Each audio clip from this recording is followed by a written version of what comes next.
My name is Connor Risby, and welcome to my presentation on Bloody Sunday. Bloody Sunday, that occurred in 1972, was perhaps the most infamous and devastating incident that occurred during the Troubles from the late 60s to the late 90s.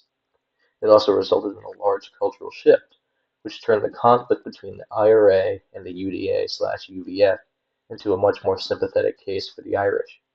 Dawson writes in "Trauma, Place, and the Politics of Memory" (Bloody Sunday, Derry, 1972 to 2004) that, furthermore, following the August 1994 ceasefire instituted by the IRA and its subsequent reciprocation by the Combined Loyalist Military Command, the peace process has stimulated a proliferation of activity, especially in Northern Ireland, addressing legacies of the violence through various practices of remembrance, commemoration, and reparation.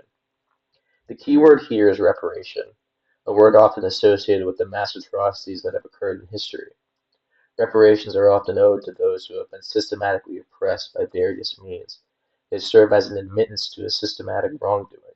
The fact that Bloody Sunday, and to an extent the Troubles themselves, have come to this conclusion, that reparations are necessary, speaks to the level of atrocity that occurred.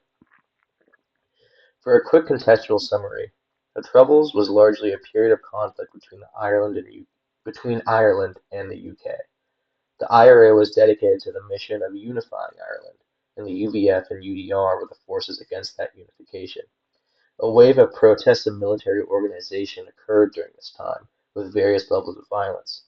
As a result, being a member of the IRA was deemed illegal in Northern Ireland, and this is extremely important to note for later. It is also important to note that many of the people in attendance for these protests were not members of the IRA, although there were a lot of supporters. The following is an official account of what exactly happened on Bloody Sunday. For the sake of keeping this under a certain amount of time, I will gloss over some of the details. I would recommend reading this report as well as the Widgery report and testimonials from Soldier F to enhance your understanding of Bloody Sunday. The first instance of violence was as follows. The shot fired by OIRA-1 missed soldiers and hit a drain pipe running down the side of the Presbyterian church. OIRA-1 and another official IRA man with him, OIRA-2, insisted that the shot had been fired as a reprisal for the shooting of Damien Donaghy and John Johnston. The conflict had escalated to the point where the UDA brought military vehicles onto the protest grounds. Shortly before it stopped in the car park of Rossville Flats, the vehicle under the command of Sergeant O struck two people. Shots began to be fired by the UDA, in which Lieutenant N testified this afterwards. Lieutenant N's evidence was that he believed that his shots were the only way of preventing the crowd from attacking him and the soldiers with him. We do not accept that evidence. This is from the Ulster Court. In our view, Lieutenant N probably fired these shots because he decided that this would be an effective way of frightening the people and moving them on, and not because he considered that they posed such a threat to him or the other soldiers that firing his rifle was the only option open to him. Soon after Lieutenant N had fired his shots up the alleyway, soldiers of the mortar platoon opened fire with their rifles in the area of the car park of the Rossville Flats. In that car park, Jackie Duddy, age 17, was shot and mortally wounded, while Margaret Deary, age 38, Michael Bridge, age 25, and Michael Bradley, age 22, were wounded, all by Army rifle fire. In addition, Pius McCarron, aged about 30, and Patrick McDade, aged 24, suffered injuries from flying debris caused by Army rifle fire. Patrick Brawley, aged 40, was in one of the Rossville Flats and was probably injured by or as a result of the Army rifle fire.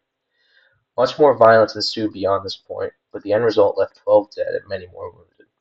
None of these people were IRA members, and some of the wounded were not even involved in the Civil Rights March. The yellow card served as a guideline for how the soldiers were to conduct themselves during the protest. They violated many of the rules on the card.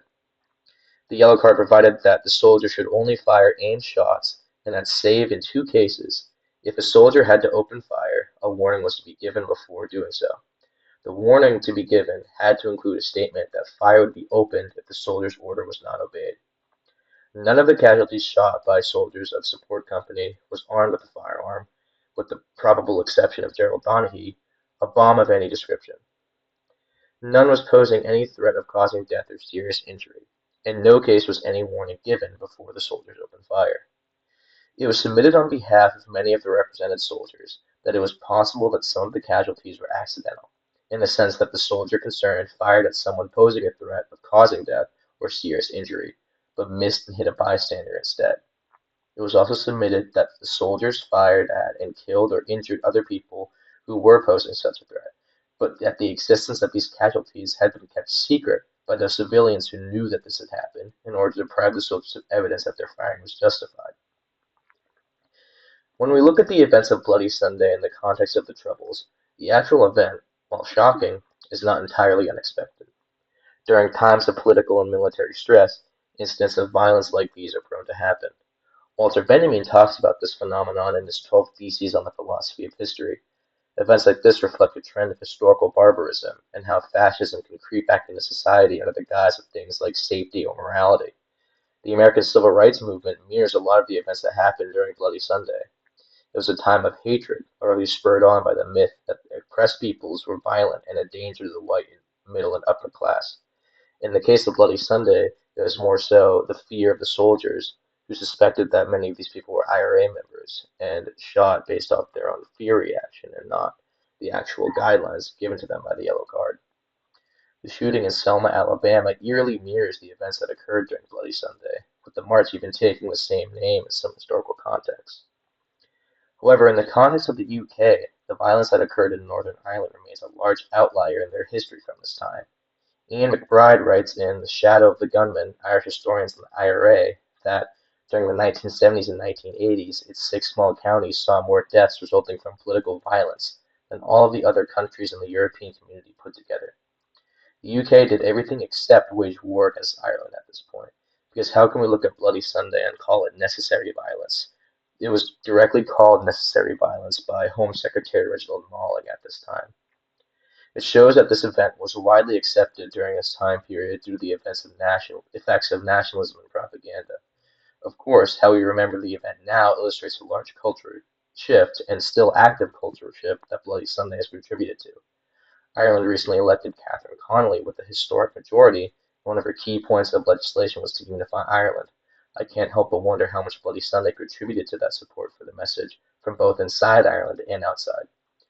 On the other hand, the UK has found Soldier F not guilty of any wrongdoing that occurred on this fateful day. Clearly there is still lingering resentment towards Ireland, as he had vocal support during this time.